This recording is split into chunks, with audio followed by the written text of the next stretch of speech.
just finished exploring the range of contributors to mental and emotional disorder. To some, that may sound like bad news. Wow, look at all the things that could be messing with us.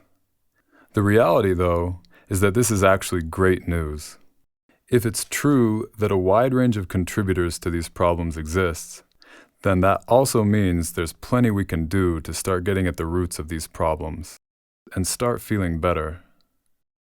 At the beginning of my class, we give a self-survey where they look at anything that could be contributing to their depression. And one woman came up to me at the end of this class after she had done this survey, and she said, "Guess what? I have 9 risk factors for depression."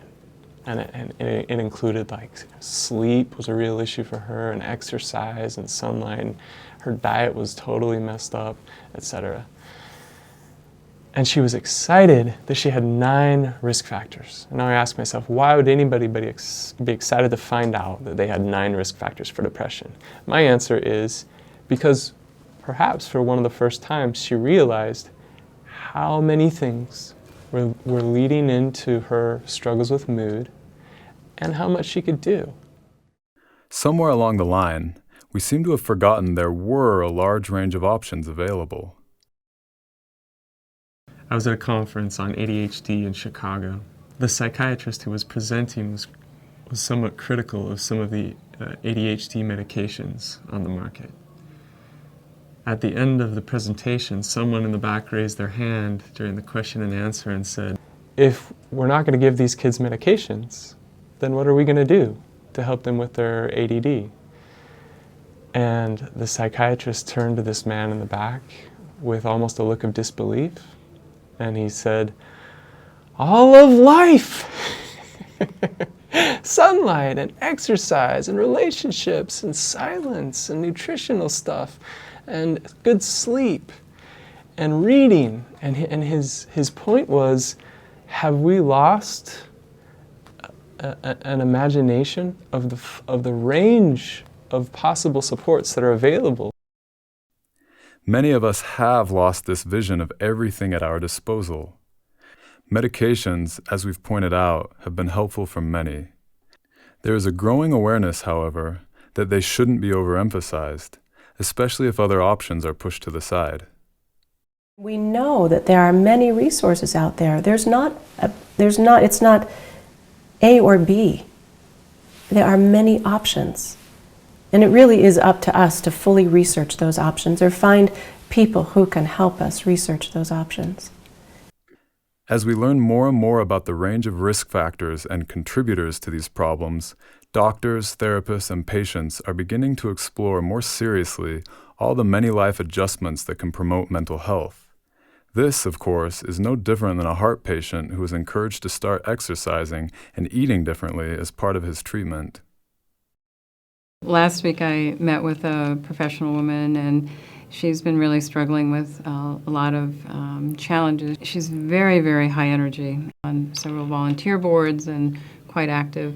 I asked her if she was actually able to nurture herself, and she looked at me and didn't quite understand what I meant by that statement. And we discussed it, and it turns out that the concept of nurturing is very foreign to her. It's important for us, I think, to sort of step back and think, am I willing to really work on this piece by piece and ask myself really critical questions along the way? Is this helping me work toward a life of balance? Is this helping me understand what's been going on for me?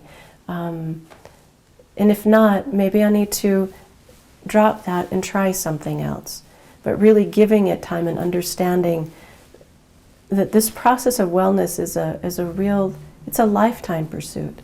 We're starting to come back to recognizing that when people suffer, something's not right in our environment, something's not right in our organization. We shouldn't squash it. We should actually listen to it and amplify it and try to accommodate and make changes. It can be as simple as going to bed 1 hour earlier, and that can be a form of nurturing oneself. That doesn't mean you give up all of what you were doing or all of what you wanted to do, but it does mean you have to let go some of it, reevaluate some of it, make some maybe different choices for yourself. And hopefully your family can do that with you, hand in hand.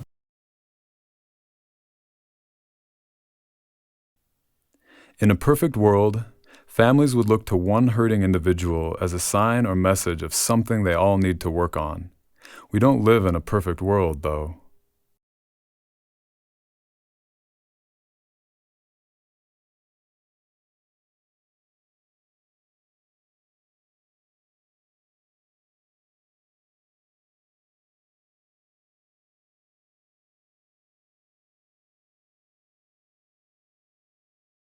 Of course, many parents do whatever they can, making whatever changes are necessary to help their struggling child.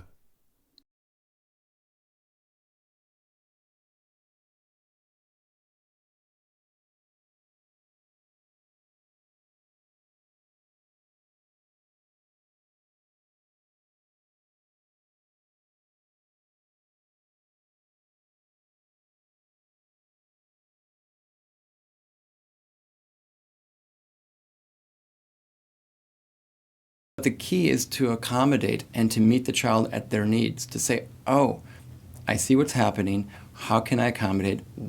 How can we adjust? How can we change to accommodate the child's needs?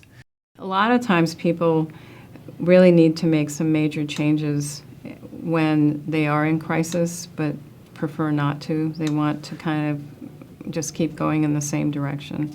But they don't see that it's been a train wreck that's happening in slow motion, so to speak, in that there's other parts of their life that might be falling apart. Even though life adjustments can make a big difference for any of us, even smaller changes are sometimes so easy to resist.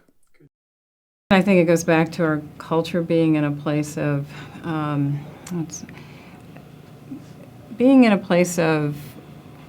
fix things quickly and let me get on with my life. And I don't want to look any deeper than I need to. There's a perception that you can go on with your life and life doesn't need to change. You don't need to look at any threshold that might have triggered the crisis to begin with. There's really no need for self-reflection. There's really, you can pretend like all is well. Unfortunately, if you aren't digging deeper and making sure that some layers aren't taken care of, it's kind of like putting a finger in the dike, so to speak, where things are crumbling, but that one pill is really helping kind of secure things momentarily, but then things can come crumbling down the road potentially. There are perhaps times in all our lives where mental and emotional pain can act as an alarm or warning that these bigger changes in our life or family are needed.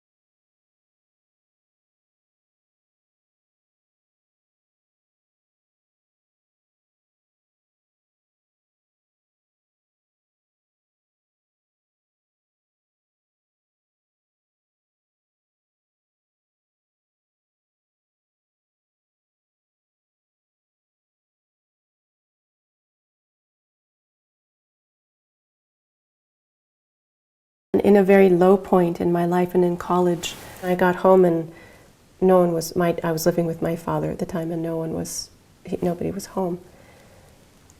And I suddenly, there's no more music, no more people around, just me with myself and what I had done and what I was doing.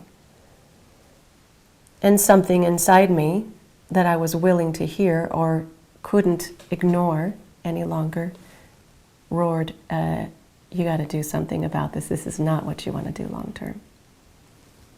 But it's hard to reach low points. It's hard to reach low points in our lives. But I think they, instead of being ashamed of them, I think it's such a turn of perspective to regard it and regard these episodes, if you will, as teachers, as opportunities. I can learn something from this. I don't have to be ashamed of it. I can acknowledge it, and I can look for help. You know, I can start right here. I can start right here in the depths, in the dregs, you know, of the barrel, and I can work my way out. There is a way out.